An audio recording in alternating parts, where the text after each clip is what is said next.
Salut à tous.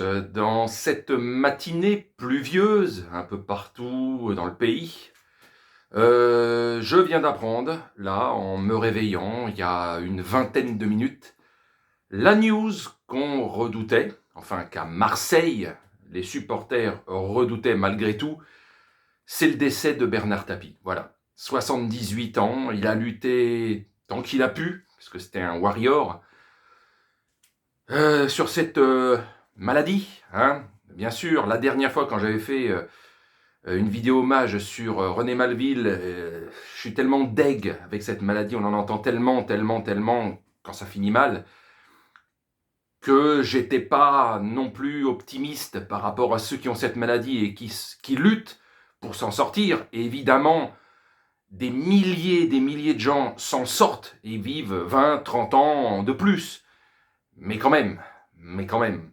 Donc, à chaque fois, voilà. Quand vous avez été touché vous-même dans la famille par cette maladie, bon, vous savez, même si pas mal s'en sortent, pas mal y reste. Donc, il y a de l'espoir, il y a de tout, il y a de tout. C'est toujours embourbé dans ma tête quand il faut être positif avec le cancer.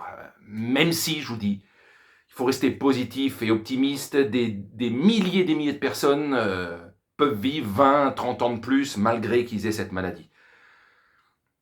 Donc, Bernard Tapie, 78 ans, une des figures, peut-être la figure emblématique absolue des 35 dernières années à Marseille. En l'espace d'un an et demi, le club de l'OM a perdu trois de ses principales figures, Pape Diouf, René Malville et maintenant Bernard Tapie. Alors, concernant le dernier, Bernard Tapie, il ne faisait pas l'unanimité, on l'aimait ou on le détestait, mais c'était un sacré personnage. Lui, pour le coup, c'était un sacré personnage. Un bonhomme qui, en l'espace de 40 ans, s'est forgé une image, alors positive ou négative. Je dis, on n'est pas là pour juger le côté, oui, mais c'était ci, non, mais c'était ça, en fait, quelqu'un de bien, non, c'était une ordure. On n'est pas là, d'accord? Aujourd'hui, c'est l'hommage d'un personnage emblématique de la ville et surtout du club de Marseille. Quand même, on se dit que c'est un mec parisien, quoi, et qui a marqué l'histoire de Marseille, comme quoi tout est possible, hein. Pourquoi se cracher dessus à longueur de temps, quoi. Donc voilà, énième à passer à travers les mailles du cancer. Voilà, quoi. Donc, qu'on garde les bons ou les mauvais côtés, moi je vous dis, c'est un personnage qui m'aura marqué. Alors là, je parlais de René Malville, mais Bernard Tapie, c'est puissance 10. Évidemment, c'est un personnage qui a fait des choses incroyables dans sa vie, et peut-être pas que de bonnes choses, mais incroyables quand même. Et voilà, quoi. Il a été un guerrier jusqu'au bout, il a lutté peut-être encore plus que certains, de par son caractère, d'autres par cette maladie, c'est vrai, moralement, je sais pas, moi j'aurais ça, comment je suis fort moralement. Des fois, t'as tendance à te laisser aller, quoi. Faut être fort, mais c'est pas simple, c'est pas simple. J'ai vu, je vous dis, avec mon beau-père il y a 10 ans, être fort, ouais, c'est facile à dire, quoi. C'est facile à dire. Donc voilà, juste pour dire que, voilà, en l'espace d'un an et demi, troisième grande personnalité à l'OM et à Marseille. Celle-là, c'est la plus grande des trois, faut dire, celle qui a envoyé l'OM en orbite.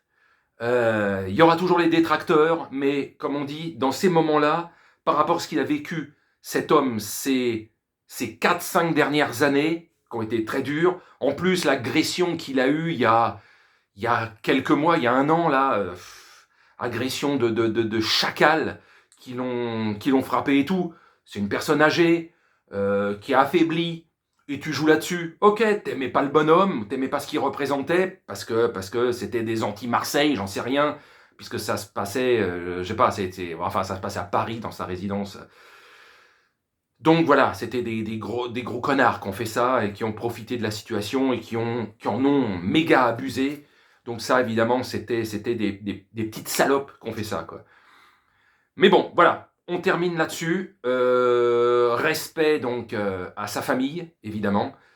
Et voilà. Donc, pas de guéguerre. Là, la guéguerre, les choses négatives qui arriveront, ça se fera dans les prochains mois, les prochaines années. C'est comme dans la politique, on sait très bien que tout le monde est là derrière vous, là, et puis 15 jours, 3 semaines, les langues de vipères, à tort ou à raison, sortiront, quoi. Donc on le sait.